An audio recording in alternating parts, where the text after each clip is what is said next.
So, if you're assigning primary keywords to URLs, which most SEOs do in a process called keyword mapping, after keyword research, then you need to find out whether Google is seeing that URL for that query. If it matches that keyword to the intent of the page, if it's already appearing for that query more than any other query, then there's a very good match, and the content might not need to change much.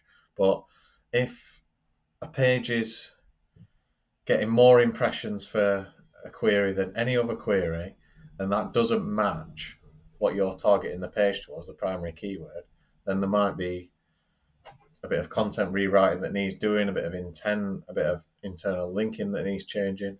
So it outlines actions. It can be quite a laborious manual process, but after a bit of ChatGPT and a bit of formulas, I've managed to work out a simpler way of doing it without software as well.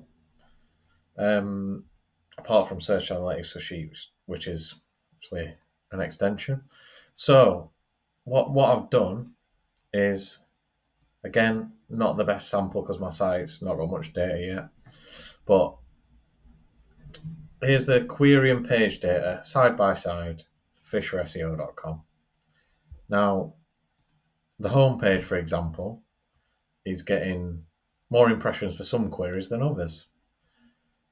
I want to see which query it's getting more impressions for, the most impressions for.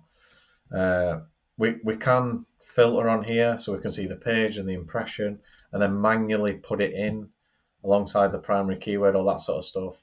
But if it's a large site with lots of data, quite a laborious process.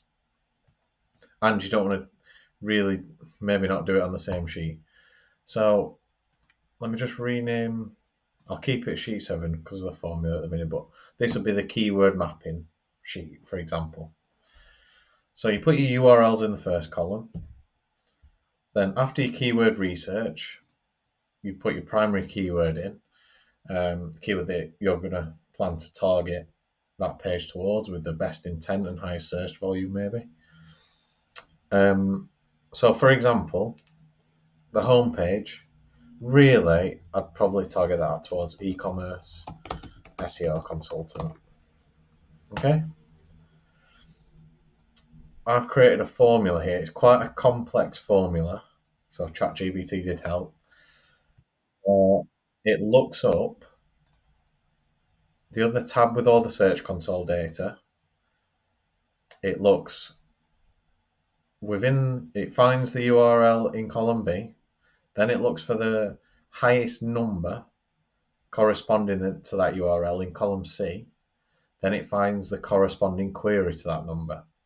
So for FisherSEO.com, the homepage, the highest number of impressions is 87. A pathetic number, but need to work on it. And the corresponding query for that amount of impressions is Fisher's SEO agency. I can use another example as well, but that's not what I'm wanting to target. So using this formula, this automatically changes the top query for impressions each time I put a URL in column A. So let's use another example. If I scroll down,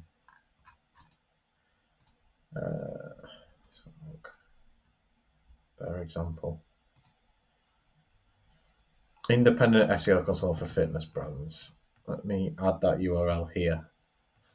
Automatically, this will go to that sheet and find the top query for the highest number of impressions, the best performing query. Independent SEO consultant. I can double check that on here. Text exactly. Yep, you can see top independent SEO consultant fitness brands. The top one is independent SEO consultant. My primary keyword for that would probably be SEO consultant for fitness brands.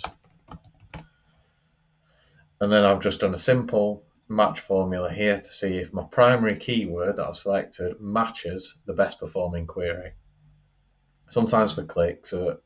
Obviously, do it for clicks if it was a better performing site, but done it for impressions. So there at a glance, you can go, okay, it's not matching the intent. We need to tweak things. We need to talk about more about fitness on the page, not just broadly about SEO consultancy. And there's straightaway actions that can be brought in from it. But the quite complex. It's quite a complex formula. I will post it in the description, and then you just need to tweak the sheets and the columns and the cell in order to fit where the data is on your sheet. But let me know if you've got any questions.